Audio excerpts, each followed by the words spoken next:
तो आज जो है वो हमने अपने राइटिंग टास्क 1 और 2 की प्रैक्टिस करनी है। और तो हम उसी को देख लेते हैं फिर।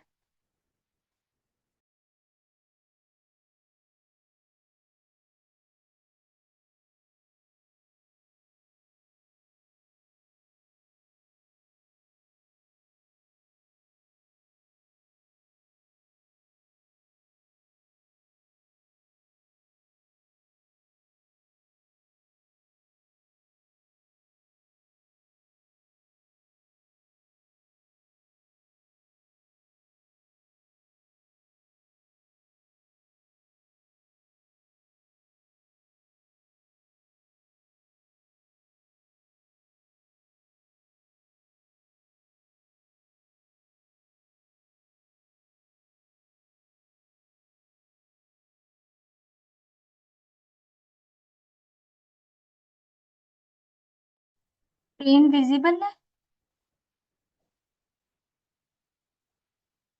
जी मैम विजिबल है। जी ठीक है।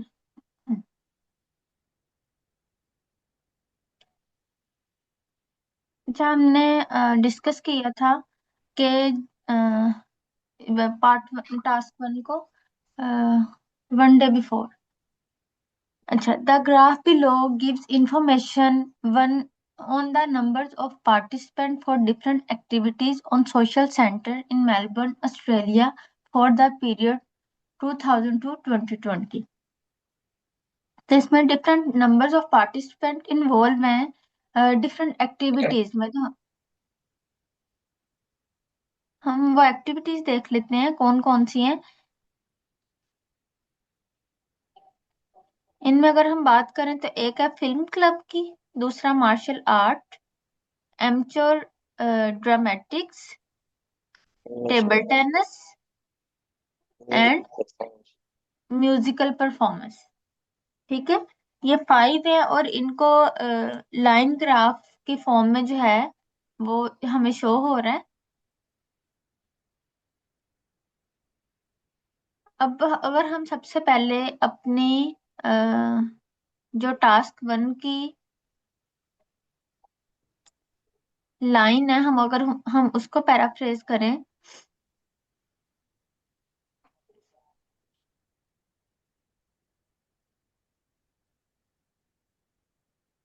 फिर मतलब सर हमजा, आप कुछ कहना चाह रहे हैं? नहीं जी नहीं। जी ठीक है। The line graph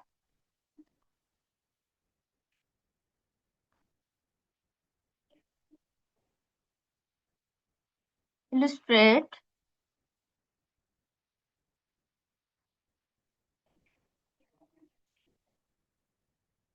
the number of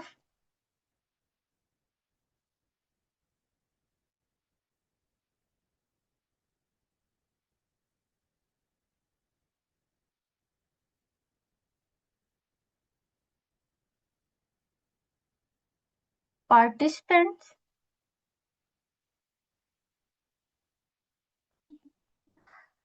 involved in 5 different activities। हमने देखा कि उन्होंने लिखा हुआ है डिफरेंट एक्टिविटीज, बट हमने देखा कि 5 वो एक्टिविटीज है, तो हम उसको मेंशन कर देंगे 5 different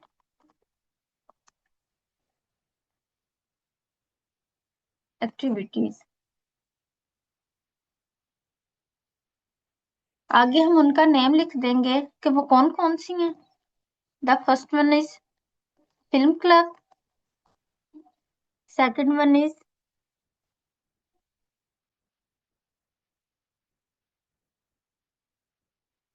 martial art,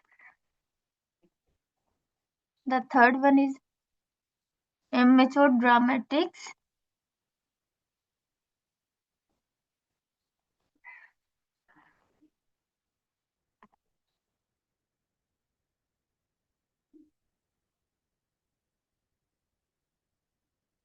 and the fourth one is table tennis.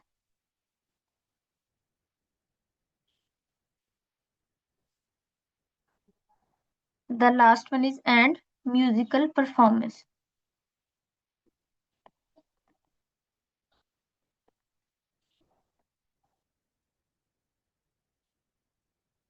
ये अब हमने लाइन को जो है डिफरेंट एक्टिविटीज को उसको पैराफ्रेज किया।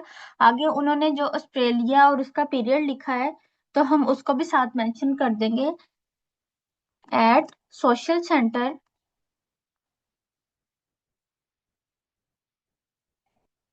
इन मेलबर्न,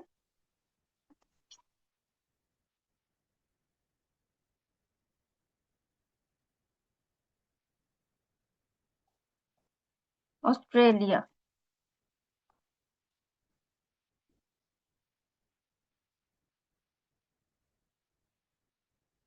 अब उन्होंने फॉर द पीरियड लिखा है तो हम लिख देंगे फ्रॉम 200 टू 2020। ये हमने अपनी वन लाइन पैराफ्रेज कर ली है जो हमें टास्क गिवन था। ठीक है। द ग्राफ बिलो है वो हम लाइन ग्राफ इलिस्ट्रेट्स लिख देंगे, gives the information on the number of participant. हमने लिख दिया illustrates the number of participant for different activities, तो हमने उसको पैराफ्रेज किया इन्वॉल्व इन 5 डिफरेंट एक्टिविटीज। आगे हमने उन सबके नाम लिख दिए अपना आंसर थोड़ा सा इनहेंस करने के लिए। आगे जिस जगह पे हो रहा था, जिस पीरियड में हो रहा था, हमने उसे मेंशन कर दिया। अगला जो हमारा पैराग्राफ होगा वो हम ओवरऑल बताएंगे। हम इसमें देखें कि जो सबसे ज्यादा नंबर ऑफ पार्टिसिपेंट रहे हैं वो फिल्म एक्टिविटी में रहे हैं क्योंकि वो टॉप ऑफ द लाइन ही रही है। और उसके बाद देखें तो उसके बाद है मार्शल आर्ट। उसका भी आप देखें कि उसमें भी कोई बहुत ज्यादा डिक्लाइन नहीं आया। वो भी अपना जो है वो उसने अपना एवरेज जो है वो क्या कहते हैं कांस्टेंट रखा है। ठीक है। फिर उसके बाद है एमचो ड्रामेटिक्स की। उसमें देखें कि सबसे पहले जो है वो पार्टिसिपेंट थोड़े से इंक्रीज हुए।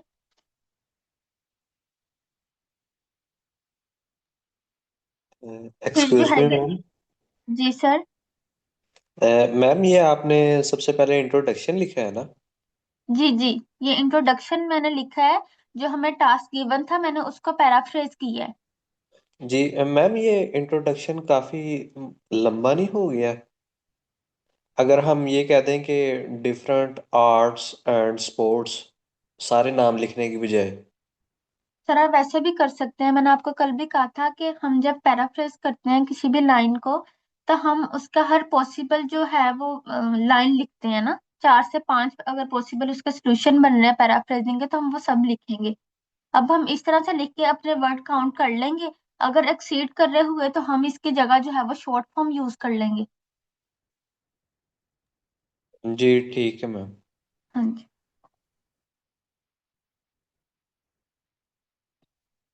अब उसके बाद देखें कि इसमें जो है वो सडन इंक्रीज आया है।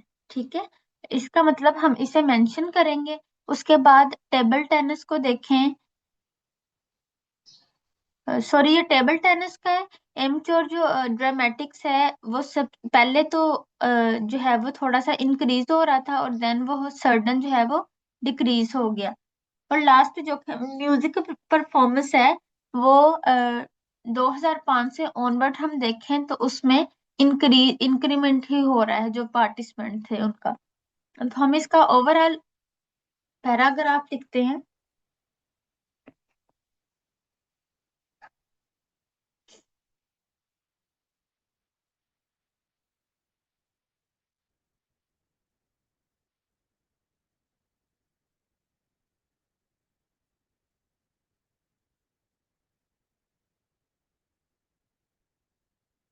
ओवरऑल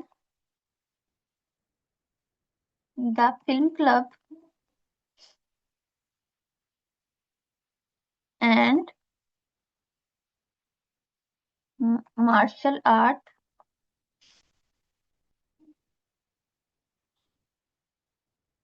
क्लासेस maintained consistency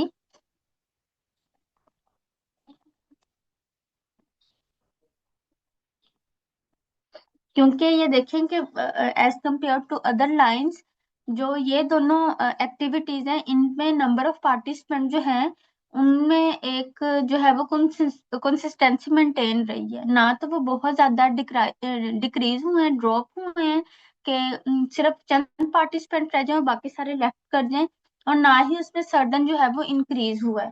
तो इसलिए हम सबसे पहले इन दोनों को एक लाइन में एक्सप्लेन कर देंगे।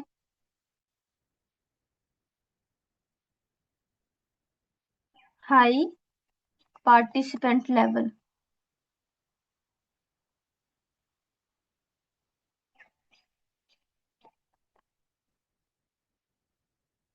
लेवल, ठीक है। अब हम बाकियों को एक्सप्लेन करेंगे। वाइल टेबल टेनिस एंड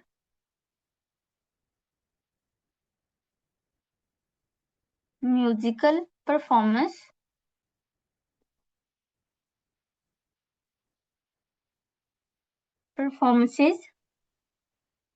अब देखेंगे table tennis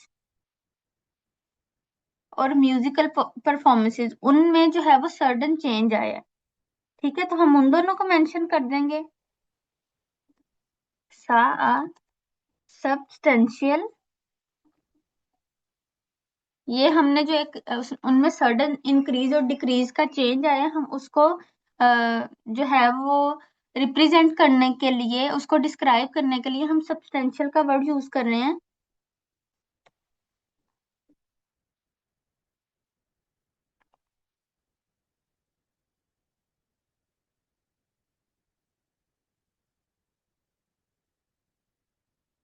over the period, ठीक है।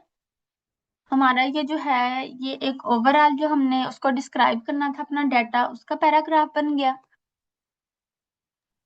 Excuse me ma'am. जी सर। मैम यहाँ पे फर्स्ट पैराग्राफ में जो सा आपने लिखा है ओवरऑल के बाद martial arts classes maintain consistency high participation, यहाँ पे हम कंसिस्टेंसी की जगह कंसिस्टेंटली यूज करेंगे, ऐसे ही है ना?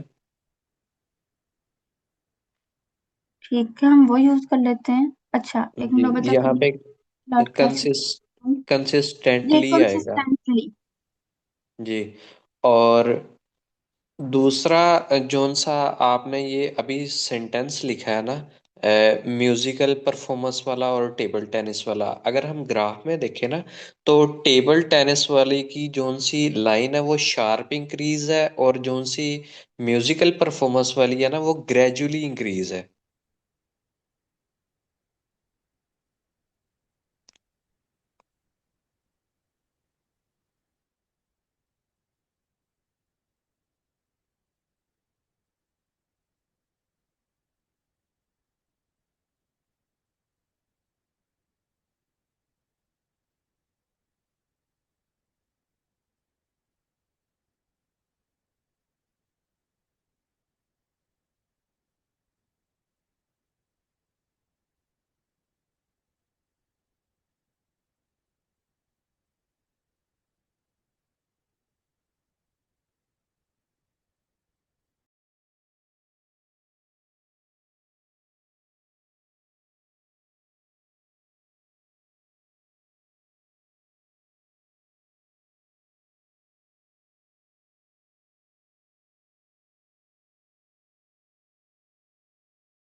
मेरी आवाज आ रही है?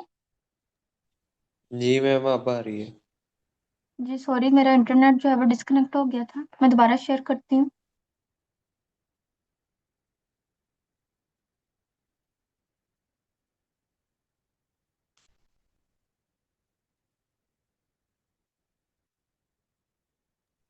जी सर, माँ सब बताइएगा।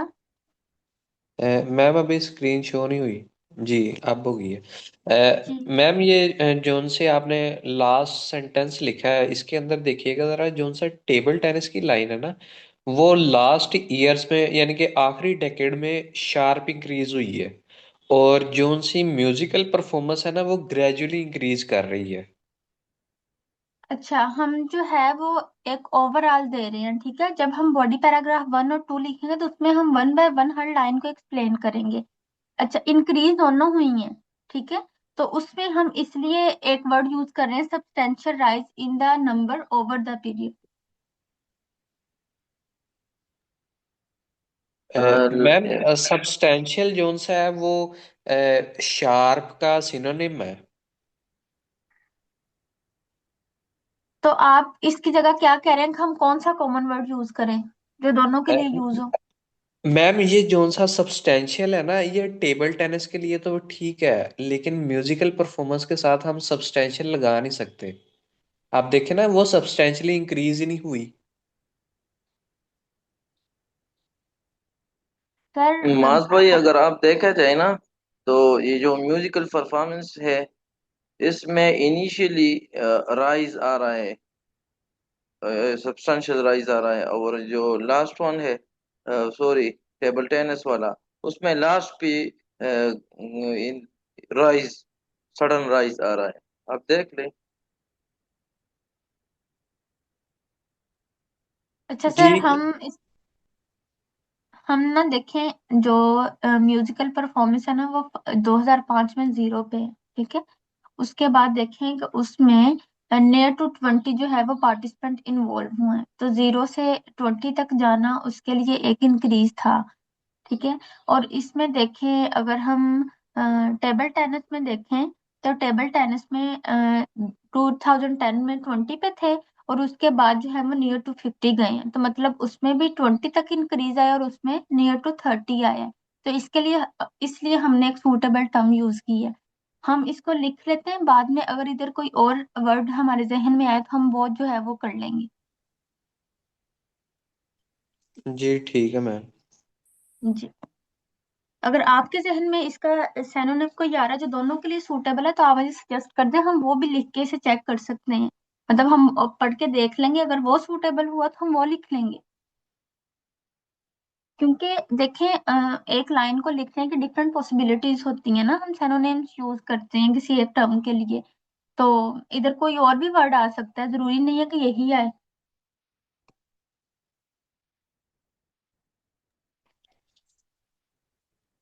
अच्छा, जी हम मैम। अपना। जी sir.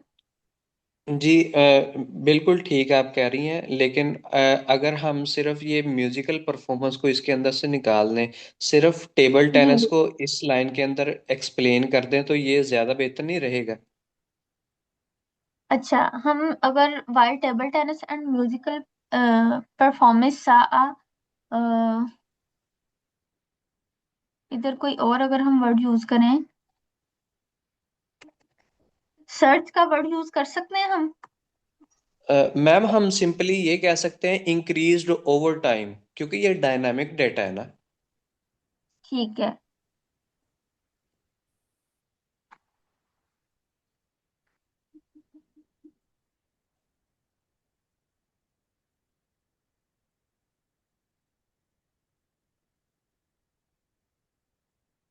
Increase over time, wild table tennis and musical performance increase, या इंक्रीज लिखें? इंक्रीज्ड। जी ठीक है। ठीक है सर। जी जी अब ठीक है। अगर इसके जी साथ हम नॉन यूनिफॉर्मली लिख दे तो और अच्छा नहीं होगा? Increase non uniformly over the period. Sir, Hamza आप कह रहे हैं कि यूनिफॉर्म इंक्रीज लिखें? नहीं, नॉन यूनिफॉर्म इंक्रीज है इसमें, एक जैसे नॉन इंक्रीज तो नहीं आ रही इसमें। नॉन यूनिफॉर्म इंक्रीज, ठीक है, ये भी ठीक है।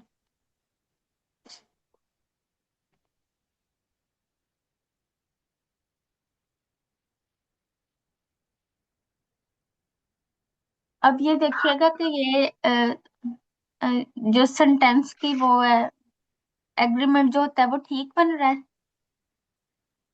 नहीं मैम, नॉन यूनिफॉर्मली आएगा। सर हम ना इसको बाद में देखते हैं। ठीक है, हम अगले अपने पैराग्राफ देख लेते हैं, फिर हम एक दफा पढ़ेंगे, अगर वो एक रिदम बन रही हो तो ठीक है, अदरवाइज हम इसको चेंज कर लेंगे। अच्छा, अब हमने बॉडी पैराग्राफ 1 जो है उसमें हम जो एक्टिविटीज हैं वो 2 to 3 डिस्कस कर लेंगे। जो बॉडी पैराग्राफ 2 होगा उसमें हम रिमेनिंग को कर लेंगे। तो इधर मैं एक वर्ड यूज कर रही हूँ,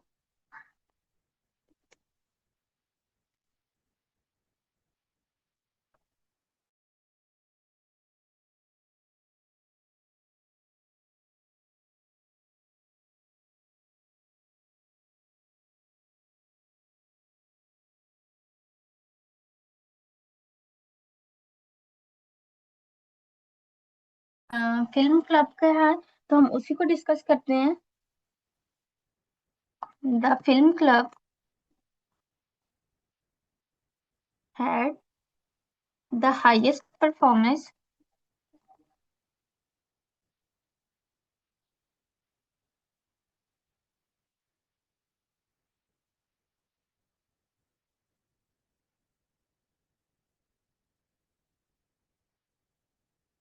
ये म्यूजिकल परफॉर्मेंस के साथ आएगा तो हम इधर यूज करते हैं the film club has had the highest number of participants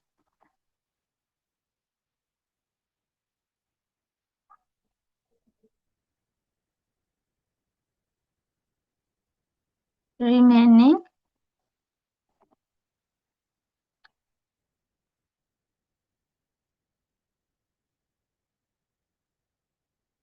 at around.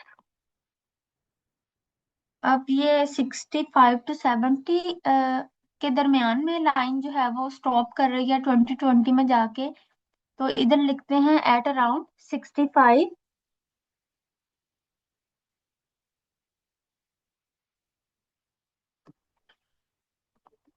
Through out the period.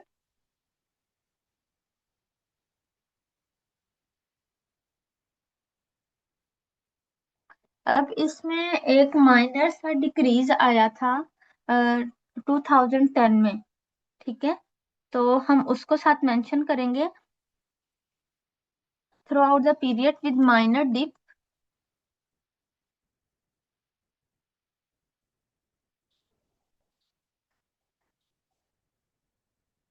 To 60 in 2010। हमने जो है वो टॉप ऑफ द पार्टिसिपेंट किस एक्टिविटी में इन्वॉल्व थे, हमने उसका लिख दिया था film club had the highest number of participant remaining steady at around 65 throughout the period. ठीक है, उन्होंने जो वो पार्टिसिपेंट है वो मेंटेन रही है जितना भी इसका पीरियड था 2000 से 2020 तक। उसमें एक माइनर सा जो है वो डिक्रीज आया था, तो उसमें लिखेंगे with minor dip to 60 in 2010।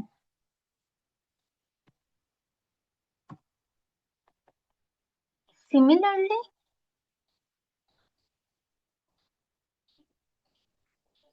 Table tennis,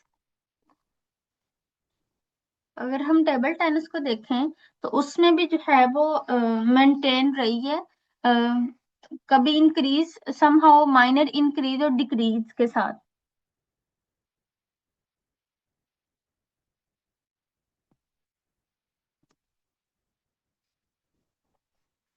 table tennis attendance search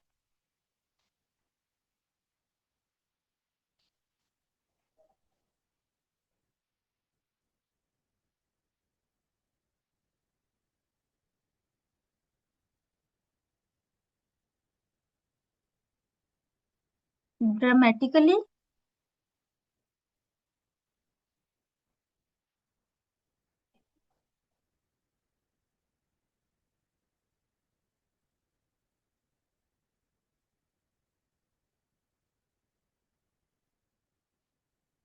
Similarly, the table tennis अच्छा, सिमिलरिटी का एस कैपिटल कर लें। Table tennis attendance such dramatically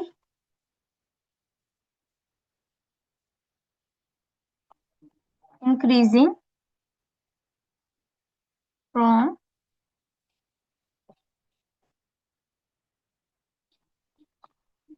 approximately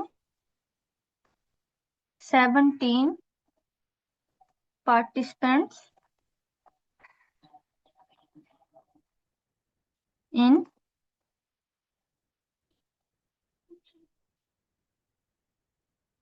2000 to about 53 in 2020। ठीक है। अब उसके बाद हमने टेबल टेनिस को जो है वो मेंशन किया, उसमें एक सर्च इंक्रीज आया है नियर टू 20, जो है वो अप्रोक्सीमेटली उसमें 17 पार्टिसिपेंट थे। ठीक है। और जब एट द एंड ऑफ 20 है उसमें 53 पार्टिसिपेंट थे। ठीक है। हमने अप्रोक्सीमेटली का वर्ड यूज किया है कि तकरीबन, हमने एग्जैक्ट वो नहीं बताया। अगर हम अप्रोक्सीमेटली का वर्ड यूज ना करते हुए अगर हम उस फिगर उसमें फर्दर 0 to 10 और 10 to 20 फर्दर जो है वो नंबर मेंशन नहीं है। यहाँ तक क्लियर है? जी ma'am.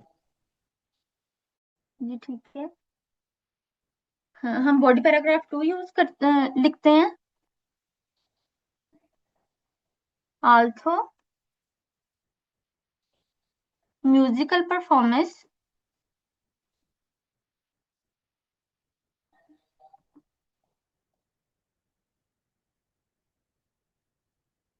performances had no participant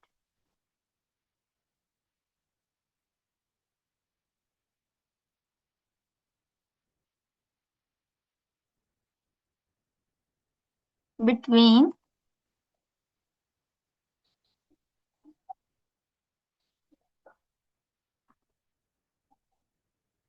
अब म्यूजिकल परफॉर्मेंस का आप देखें कि जो लाइन ग्राफ है वो 2005 से ही स्टार्ट हो रहा है। तो हम उससे पहले का जो एरिया है, जो पीरियड है, हम उसको बताएंगे कि also the musical performances had no participant between 2000 to 2005.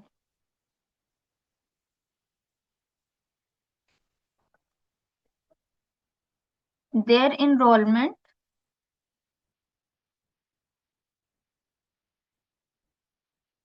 had climbed significantly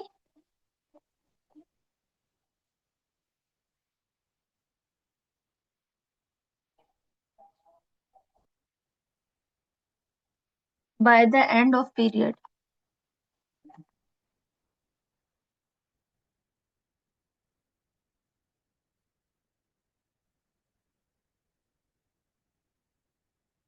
ठीक है। However,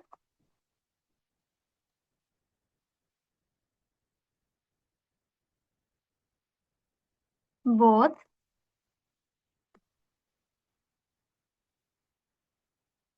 musical performances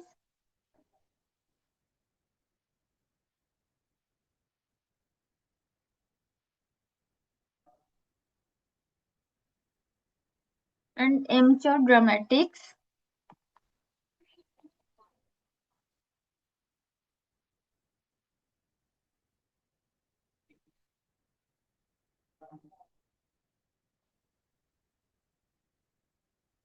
had the lowest participant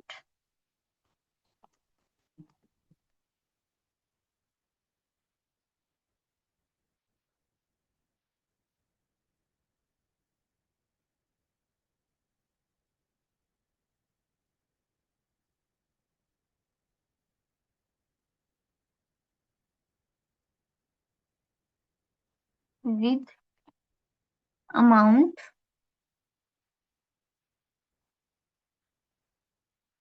बल्कि विद अमाउंट नहीं लिखते,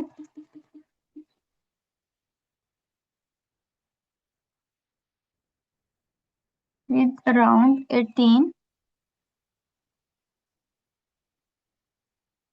and 5 accordingly.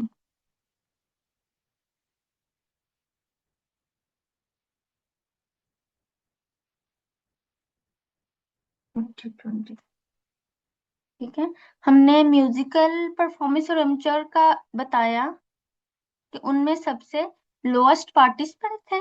ठीक है, क्योंकि हम दोनों का इधर जिक्र कर रहे हैं, तो इधर हम उनके जो है अप्रोक्सीमेटली पार्टिसिपेंट भी दोनों के बता देंगे और अकॉर्डिंगली।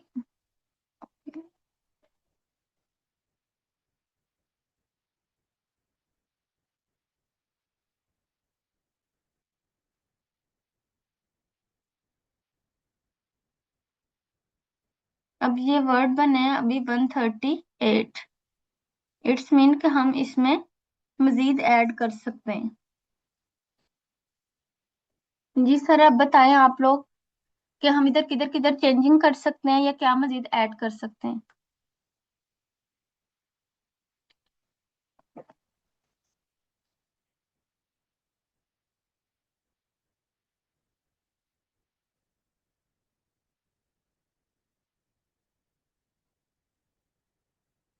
मेरी आवाज आ रही है?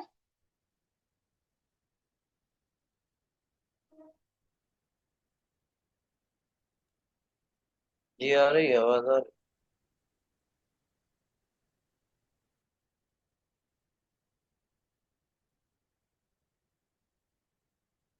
आई am waiting your answers.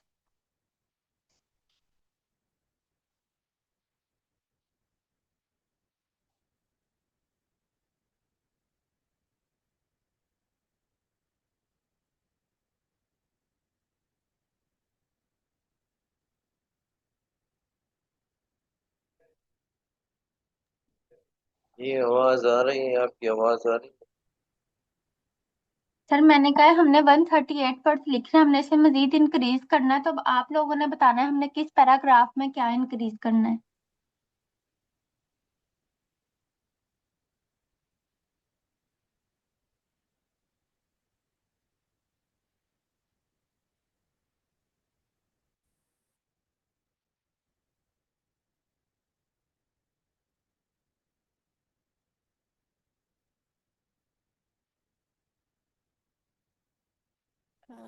Ma'am, at the last, we should, I guess, at the conclusion.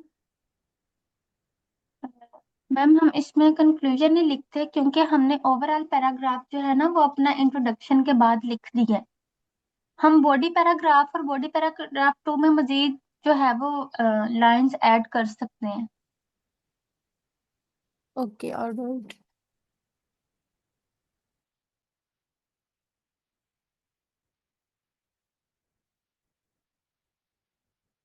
आप देखें कि क्या हमने जितने भी एक्टिविटीज हैं सबको डिस्कस कर लिए, मतलब पैरा अपने ऐसे में या टास्क में। Martial arts. जी हमने मार्शल आर्ट्स को नहीं किया। Thank you ma'am.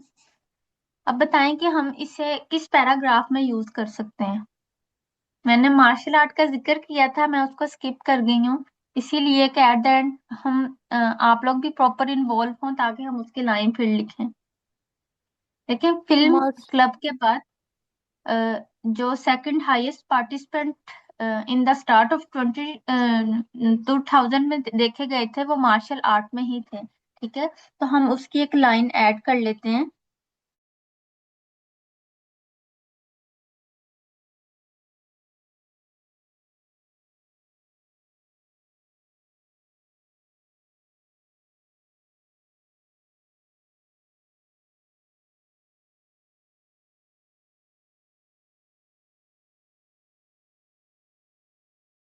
Film club की तरह ही उसमें मेंटेनेंस रही है।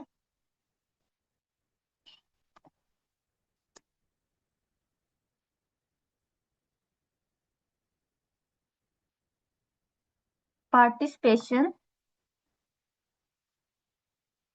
मार्शल आर्ट्स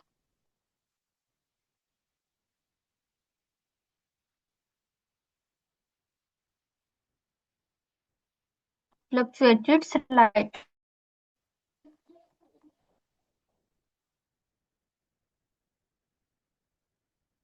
हम इसकी रेंज लिख देते हैं, ranging between 32 and 38 participants.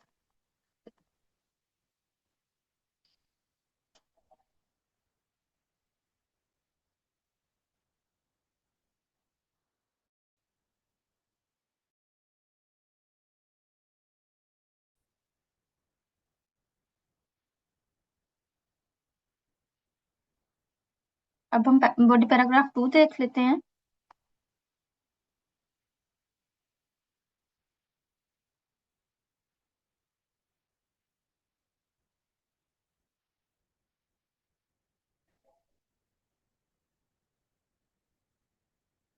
जी अब ठीक है।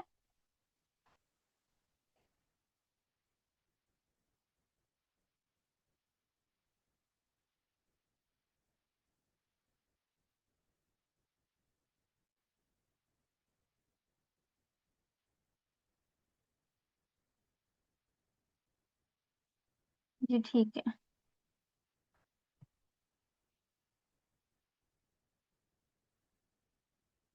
सर हमजा सरमाज, आपकी कोई सजेशंस? मैम ओवरऑल ठीक है। लेकिन सर हमारी वर्ड लिमिट जो है वो कम है। अब इसमें लाइंस आप लोगों ने ऐड करवानी है। अगर आपके जहन में कोई आ रहा है तो आप मुझे बताएं, हम उसको ऐड करते हैं।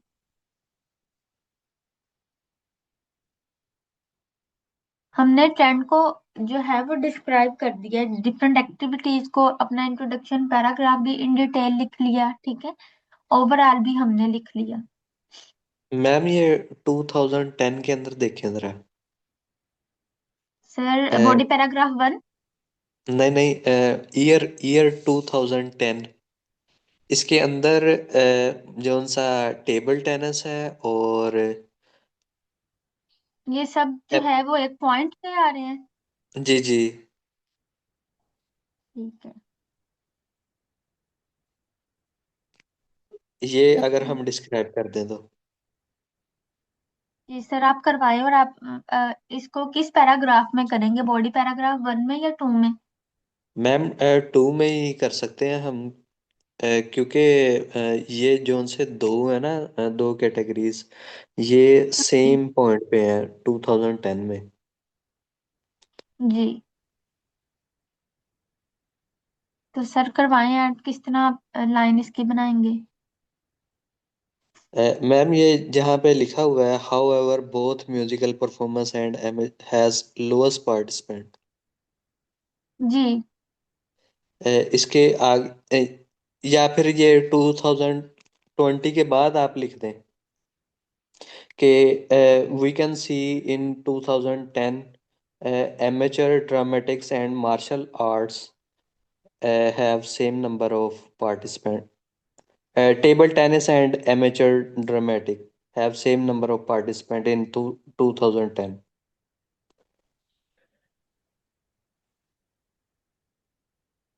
वी कैन सी तो नहीं हम लिखेंगे, क्योंकि ये पास्ट की बात है 2020 की। अच्छा ये भी हम डिस्कस कर लें पहले कि जब आपने ईयर देखने हैं, ठीक है, अगर वो पास्ट के हैं तो आपने उसमें पास्ट टेंसेस का ही इस्तेमाल करना है। तो हम इस लाइन को किस तरह स्टार्ट करेंगे?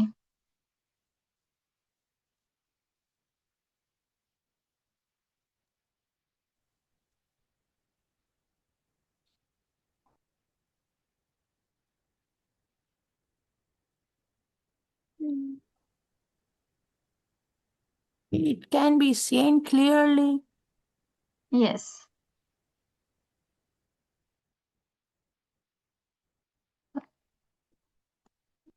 The line graph can be scene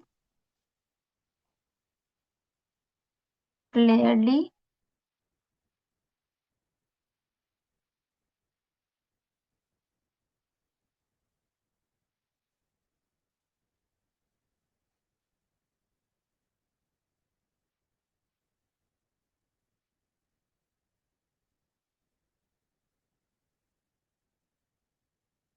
table tennis,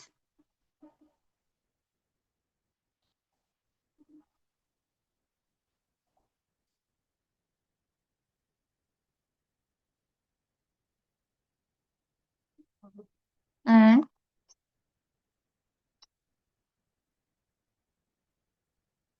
sir मार आपने क्या लाइन बताई थी? Table tennis and amateur dramatics have same number of participants. Had same number. Of participant in year 2010.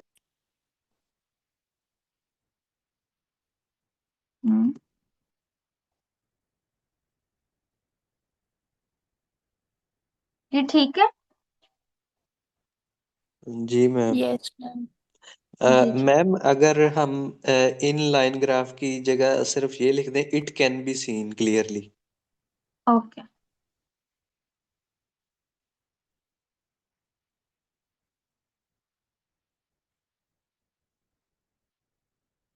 जी, अब ठीक है?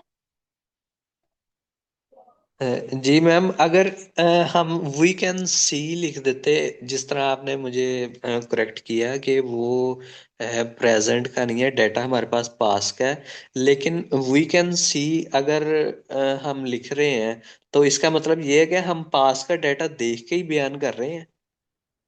सर देखिए ऐसे हमने नहीं? ऊपर ना हमने एक जर्नल जो है वो डिस्क्रिप्शन दी है, ठीक है? तो हमने कहीं भी वी का या आई का पर्सनल वर्ड यूज नहीं किया।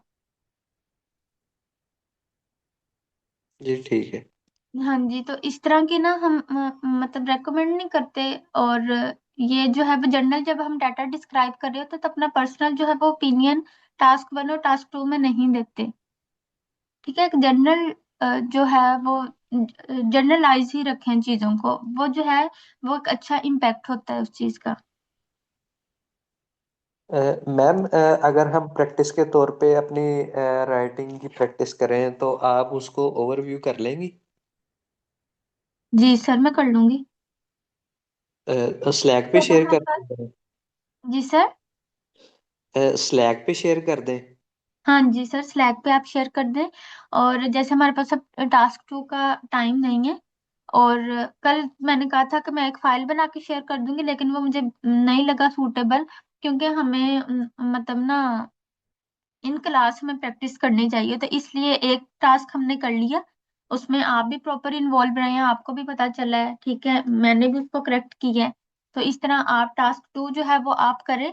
मैं उसका मैंने मतलब वर्ड की फॉर्म में बनाया था, लेकिन मैं उसको शेयर नहीं करूंगी, आप लोग करें फिर, देन उसके बाद हम एक सैंपल आंसर देख लेंगे और हम उसको जो है वो कर लेंगे, ओवरव्यू कर लेंगे। मैम वैसे टास्क 2 की तो ज्यादा वर्थ है। सर टास्क 2 जो है ना, देखिए वो जैसे हम एक ऐसे लिखते हैं या ना, वो उससे सिमिलर है। जो टास्क 1 है उसमें जो डिफरेंट कैटेगरीज है उसमें से हमने एक डिस्कस कर ली कि हम किस तरह से जो है वो इसको डिस्क्राइब कर सकते हैं। ठीक है, अब हमारे पास टाइम नहीं है, हम कल देख लेंगे अगर हम उसे कर सकें, क्योंकि फिर जी हमारे पास स्पीकिंग के लिए टाइम नहीं रह जाएगा। ठीक है मैम, अगर एक्स्ट्रा क्लास लगा लें, हो सकता है, ये पॉसिबिलिटी है? सर इसका मुझे आइडिया नहीं है, क्योंकि सेशन जितने दिन का स्टार्ट होता है हमें ना नियर टू एंड करना पड़ता है उसको, जो चलो हमारी ठीक है। लाइन होती है। जी, हम इसी के साथ एंड करते हैं फिर। और ये हमने कैम्ब्रिज आर्ट्स जो 19 की बुक है उसका टेस्ट 1 का ये है टास्क 1, उसी का टास्क 2 कर लें, हम उसको देख लेते हैं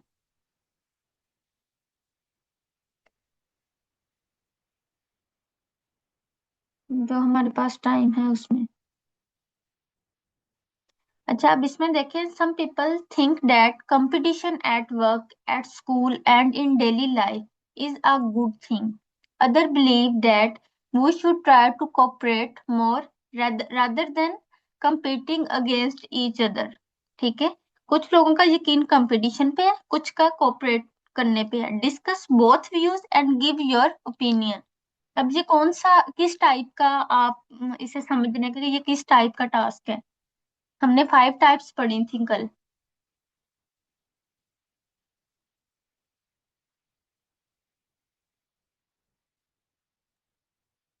डिस्क्रिप्टिव कंपटीशन तो नहीं है मेरे ख्याल से। सर ये डिस्कशन ऐसे है, और इसमें एट द आप देखेंगे उसने कहा डिस्कस बोथ व्यूज। सबसे पहले आपने बोथ व्यूज को डिस्कस करना है, देन आपने अपना ओपिनियन देना है। हम क्या करेंगे, हम इंट्रोडक्शन में इसको पैराफ्रेज करेंगे, ठीक है। और फिर हम एक ओवरऑल लाइन लिख देंगे कि before going to my opinion we will discuss both views. ठीक है, कि हम जो है मेरे ओपिनियन से पहले हम इनको डिस्कस कर लेंगे।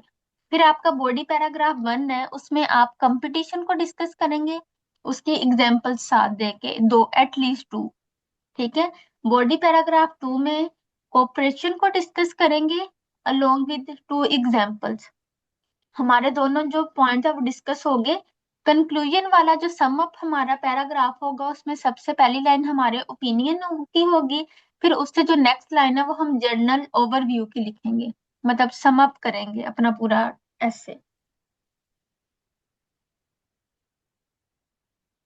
तो ये आप लोग आज करें, ठीक है, स्लैक पे शेयर करें। फिर हम उसका जो है उसमें फाइंड आउट कर लेंगे क्या मिस्टेक है या क्या मजीद इसमें करेक्ट हो सकता है।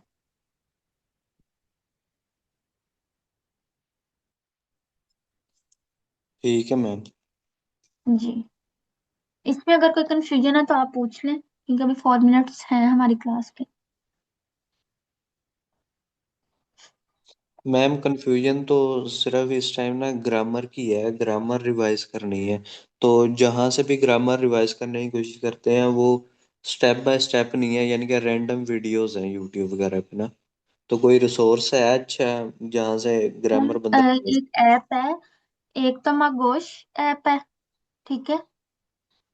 और एक है, मैं आपको देख के बताती हूँ, आर्ट्स प्रैक्टिस के नाम से ना, मोबाइल में उस पे बहुत अच्छा डाटा पड़ा हुआ है, उस पे एक्सरसाइजेज पड़ी हुई हैं, ठीक है, सब्जेक्ट ऑब्जेक्ट एग्रीमेंट की। और दूसरा सबसे इससे भी आसान तरीका अगर आप ढूंढना चाहते हैं ना, तो एआई को अपना प्रॉब्लम बताएं, ठीक है। वो रोज आपको एक एक्सरसाइज जनरेट करके देगा, आप उस एक्सरसाइज को करें, ठीक है। और फर्दर जो है उससे फॉलो अप क्वेश्चंस पूछें, ठीक है। ये आपके लिए मजीद क्लियर होगा, और उसको साथ साथ उन पॉइंट्स को राइट डाउन करते जाएं। ठीक है मैम। एआई वाला तो मैं कर रहा हूँ प्रैक्टिस साथ साथ, लेकिन वो शेयर कर दीजिएगा नेम्स जोन से, है ना। जी ठीक है, मैं शेयर कर दूंगी। मेन मेन जो सा इशू है ना वो कॉम्प्लेक्स सेंटेंसेस में आ रहा है, जिनके जी। अंदर पैसिव पैसिव वॉइस यूज हो रही है। जी सर, उसमें इशू आता है क्योंकि हम उन चीजों से फेमिलियर नहीं होते, और हम कब उसमें ना कहीं मिस्टेक कर जाते हैं। जो हमारा सब्जेक्ट ऑब्जेक्ट एग्रीमेंट होता है उसमें हम मिस्टेक कर जाते हैं।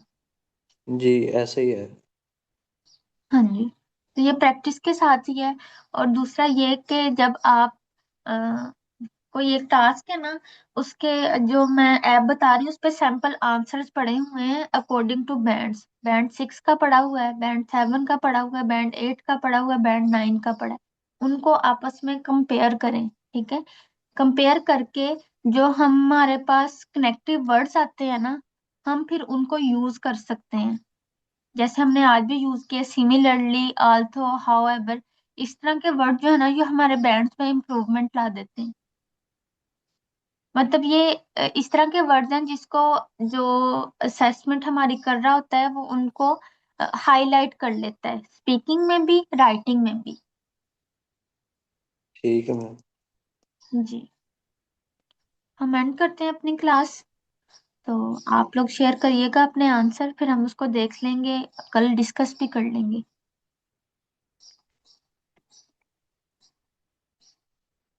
ओके जी, अल्लाह हाफिज। अल्लाह हाफिज।